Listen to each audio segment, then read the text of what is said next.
Hello and welcome. My name is Robert Yang, and today I will be going over Flovent HFA. The generic is Fluticasone Propionate. As you can see, Flovent comes in three different strengths: 44, 110, and 220 microgram. There are 120 meter actuation in each of these. There are two parts to this presentation. The first part is the patient education, and the second part is the prescriber information. Before understanding what Flovent is, let's talk about asthma. What is asthma? This is a long-term and chronic disease of the airways of the lungs. It is characterized by airway constriction and inflammation which causes narrowing of the airways. This can result in symptoms such as wheezing and shortness of breath. Some main causes of asthma are airborne allergens such as pollens, dust mites, mold spores, pet dander, or particles of cockroach waste. Respiratory infections such as common cold and even physical activity can trigger asthma. So now that we know what asthma is, let's talk about Flovent. What is Flovent HFA? This is a prescription inhaled corticosteroid medicine used for long-term treatment of asthma in 4 years and older. This helps to decrease the inflammation in the lungs and prevent symptoms before they start. However, this does not relieve sudden breathing problems such as asthma. This is showing the picture of the Flovent HFA.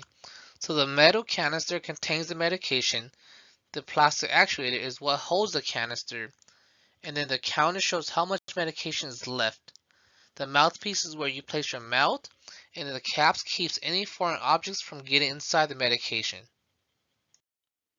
So now that you know how the Flovent looks like, let's talk about how do you take it.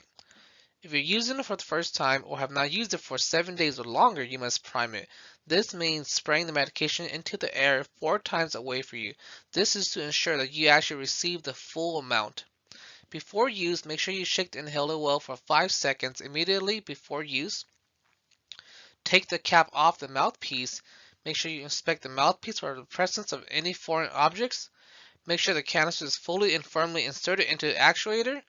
Go ahead and take a deep breath. Breathe out fully through your mouth. Then place your mouth on the mouthpiece, holding the inhaler in the mouthpiece downward position and closing your lips. So now your mouth should be on the mouthpiece. Go ahead and breathe in and fully depress the top of the metal canister with your finger. After the puff is delivered, release the finger from the canister and remove the inhaler from your mouth.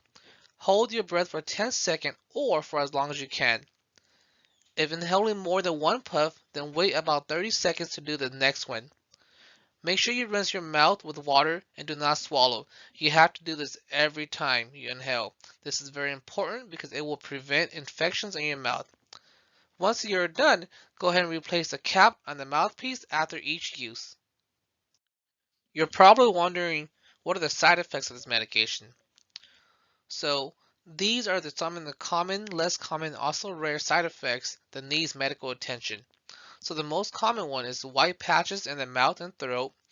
The less common one, bone pain, diarrhea, earache, fever, and then the rare one are blindness, blurred vision, eye pain, bone fracture, chest tightness, excess facial hair in a woman.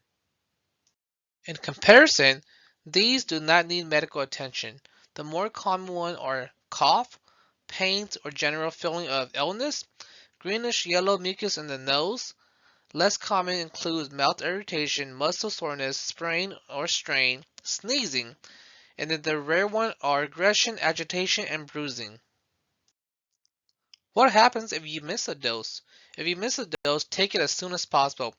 If it is almost time for your next dose, skip the missed dose and go back to your regular dosing schedule. However, do not double dose. How should you store this medication? Keep out of reach of children. Do not keep outdated medicine. Keep the medicine in the foil pouch until ready to use. Store it at room temperature away from heat and cold. Do not freeze it and do not keep it inside a car where it can be exposed to extreme temperature. Store it with the mouthpiece downward. So this next part, I'm going to be going over the prescriber information. So the pharmacologic category is corticosteroid inhalant. And then for the pricing, interesting fact is that 44 microgram per gram is $23.16. The 110 microgram is $27.38, and then the 220 microgram is $42.53. For the recommended dosage, patients aged 12 years and older, the starting dose is 88 microgram BID 12 hours apart. The maximum recommended dosage is 880 microgram BID. Patients aged 4 to 11 years old is 88 microgram BID 12 hours apart. Let's look at the mechanism of action. This is a synthetic triafluorinated corticosteroid with anti-inflammatory activity. This exhibits a binding affinity for glucocorticoid receptor. It utilizes a fluorocarbothioate ester linkage at the 17 carbon position. The anti-inflammatory actions of the corticosteroids contribute to their efficacy in asthma. Pharmacokinetics. So it may take 1 to 2 weeks for the onset of action. It is absorbed systemically, primarily via the lungs.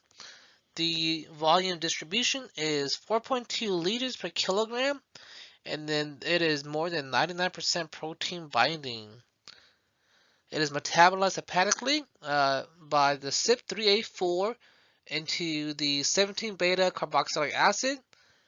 And then for the oral inhalation, the bioavailability is 13.9%.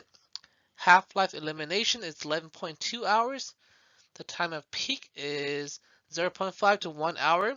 And then it is excreted by feces, also by urine. Feces is the parent drug and metabolites. And then for the urine, it is less than 5% metabolites.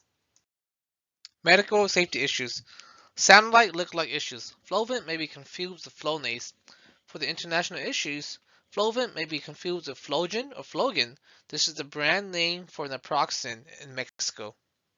Contraindications include hypersensitivity to fluticasone or any component of the formulation, which may lead to anaphylaxis.